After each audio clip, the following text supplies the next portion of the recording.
చెప్పాలి జగిత్యాల వారు చెప్పిందే కూడా మన కళ్ళ ముందల ఉంది అధ్యక్ష.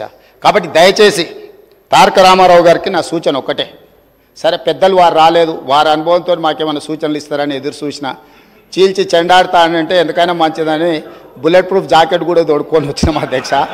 మా వెంకటరెడ్డి గారు అయితే 10 గంటలకు అసెంబ్లీ అని అంటే 9:30కే వచ్చి కూర్చున్నాడు, అదేందో చూద్దామని చెప్పి. ఒక సినిమాలో మీకు తెలుసు కదా అధ్యక్ష, నేను ఊరు బయట ఉన్న కొండనెత్తుతా మీరు రాండి అని సవాల్ ఇస్తుండే ఒక ఆయన. ఊరంతా వచ్చిందారే ఎట్లెత్తుతాడో చూద్దామని. ఇంకా పేల్వాన్ కూడా కొండ దగ్గరకు వచ్చిండు, వచ్చే మొత్తం జబ్బలు జరుచుకొని తొడలు కొట్టుకొని చెప్పిండట, మీరు అందరు కలిసి ఎత్తి నా మీద పెట్టుండి మోసి చూపిస్తా అని. గట్లనే ఉంది అధ్యక్ష వాళ్ళ చీల్చి చెండాడు కూడా.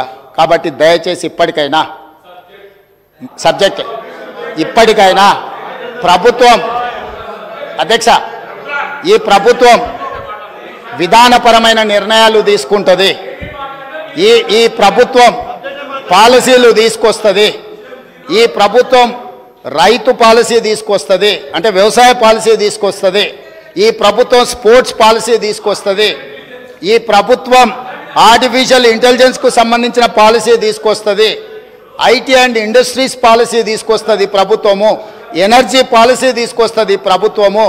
మేము తీసుకొచ్చే పాలసీలల్లా మీరు సలహాలు సూచనలు ఇవ్వండి. ధరణి మీద కూడా మేము పాలసీ తీసుకొస్తాం. ఇవాళనో రేపు మా రెవెన్యూ శాఖ మంత్రి గారు ఇప్పటి వరకు చేసిన ఎక్సర్సైజ్ అంతా ధరణి రిలేటెడ్ కూడా దానికి సంబంధించి ఏమేమి విషయాలు పాలసీ మేము తీసుకురావాలనుకుంటున్నాం తప్పకుండా మా మంత్రి గారు చెప్తారు.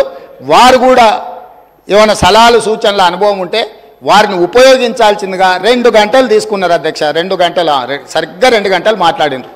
2 గంటలల్లా ప్రతి విషయం రాజకీయ కోణంలో విషం జిమ్ముడు తప్ప రాష్ట్ర ప్రయోజనాల కోసం వారు ఏమైనా సూచన చేసిండ్రా?